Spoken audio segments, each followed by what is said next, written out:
नमस्कार दोस्तों, स्वागत है आपके अपने YouTube चैनल पर। आज हम आप सभी को भौम प्रदोष व्रत या मंगल प्रदोष व्रत की विधि और व्रत कथा और उद्यापन की विधि और हवन करने की विधि बताने जा रही हूँ। प्रदोष व्रत मंगलवार के दिन पड़ता है, वो भौम प्रदोष व्रत या मंगल प्रदोष व्रत कहलाता है। इस व्रत को रखने से भक्तों की स्वास्थ्य संबंधी समस्याएं दूर होती है और उनके शारीरिक स्वास्थ्य में सुधार आता है। भौम प्रदोष व्रत जीवन में समृद्धि लाता है। भौम या मंगल प्रदोष व्रत विधि। भौम मंगल प्रदोष व्रत के दिन व्रती को प्रातः काल उठकर नित्य क्रम से निवृत्त हो स्नान कर शिव जी का पूजन करना चाहिए। पूरे दिन मन ही मन ऊ नमः शिवाय का जप करें। पूरे दिन निराहार रहें।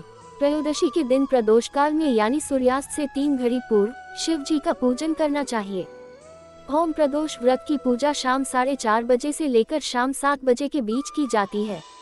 व्रती को चाहिए कि शाम को दोबारा स्नान कर स्वच्छ श्वेत वस्त्र धारण कर ले। पूजा स्थल अथवा पूजा गृह को शुद्ध कर ले। यदि व्रती चाहे तो शिव मंदिर में भी जाकर पूजा कर सकते हैं। 5 रंगों से रंगोली बनाकर मंडप तैयार करें। पूजन की सभी सामग्री एकत्रित कर ले। कलश अथवा लोटे में शुद्ध जल भर ले। कुश के आसन पर बैठकर शिव जी की पूजा विधि विधान से करें। ऊ नमः शिवाय कहते हुए शिव जी को जल अर्पित करें।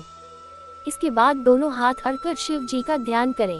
ध्यान का स्वरूप करोड़ों चंद्रमा के समान कांतिवान त्रिनेत्रधारी, मस्तक पर चंद्रमा का आभूषण धारण करने वाले, पिंगल वर्ण के जटाजुधारी, नीले कंठ तथा अनेक रुद्राक्ष मालाओं से सुशोभित, वरदहस्त, त्रिशूलधारी, नागों के कुंडल पहने, व्याघ्र चर्म धारण किए हुए, रत्नजड़ित सिंहासन पर विराजमान शिव जी हमारे सारे कष्टों को दूर कर सुख समृद्धि प्रदान करें।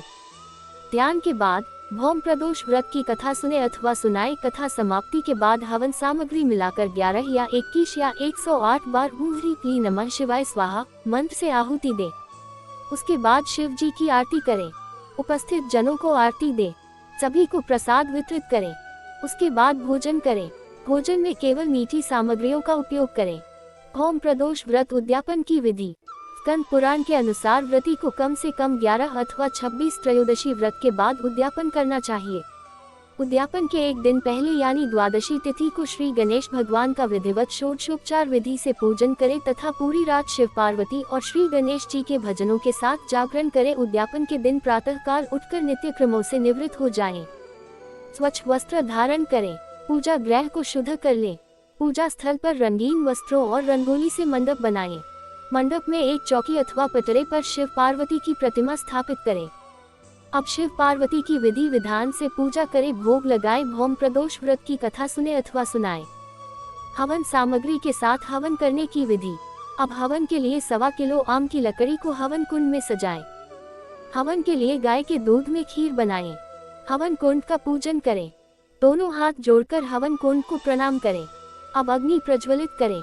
तदंतर शिव पार्वती के उद्देश्य से खीर से ॐ उमा सहित शिवाय नमः मंत्र का उच्चारण करते हुए 108 बार आहुति दे।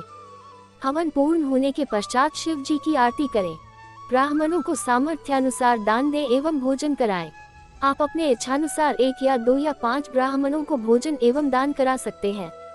यदि भोजन कराना संभव ना हो तो किसी मंदिर में यथाशक्ति दान करें। इसके बाद बंधु बांधवों सहित प्रसाद ग्रहण करें एवं भोजन करें। इस प्रकार उद्यापन करने से व्रती पुत्र पौत्रादि से युक्त होता है तथा आरोग्य लाभ होता है। इसके अतिरिक्त वह अपने शत्रुओं पर विजय प्राप्त करता है एवं संपूर्ण पापों से मुक्त होकर शिवधाम को पाता है। भौम प्रदोष व्रत कथा। एक नगर में एक वृद्धा निवास करती थी।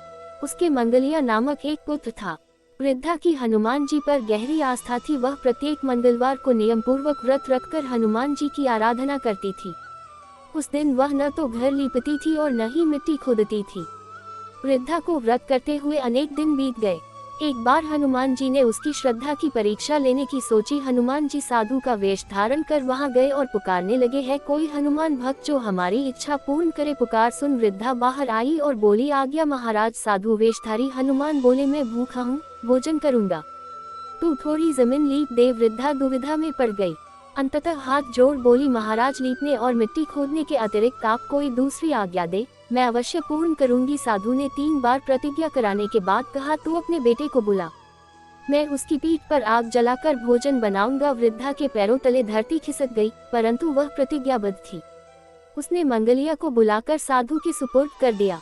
मगर साधु रूपी हनुमान जी ऐसे ही मानने वाले न थे। उन्होंने वृद्धा के हाथों से ही मंगलिया को पेट के बल लिटवाया और उसकी पीठ पर आग जलवाए। आग जलाकर दुखी मन से वृद्धा अपने घर के अंदर चली गई। इधर भोजन बनाकर साधु ने वृद्धा को बुलाकर कहा, मंगलिया को पुकारो ताकि वह भी आकर भोग लगा ले। इस पर वृद्धा बहते आंसुओं को पोंछकर बोली, उसका नाम लेकर मुझे और कष्ट न पहुंचाओ। लेकिन जब साधु महाराज नहीं माने तो वृद्धा ने मंगलिया को आवाज लगाई। पुकारने की देर थी कि मंगलिया दौड़ा दौड़ा आ पहुंचा। मंगलिया को जीवित देख वृद्धा को सुखद आश्चर्य हुआ। वह साधु के चरणों में गिर पड़ी। साधु अपने वास्तविक रूप में प्रकट हुए। हनुमान जी को अपने घर में देख वृद्धा का जीवन सफल हो गया। सूत जी बोले, मंगल प्रदोष व्रत से शंकर हनुमान भी रुद्र है और पार्वती जी इसी तरह भक्तों को साक्षात दर्शन दे कृतार्थ करते हैं। अगर ये कहानी आप सभी को पसंद आई तो प्लीज वीडियो को लाइक और चैनल को सब्सक्राइब करें। वीडियो को अंत तक देखने के लिए धन्यवाद।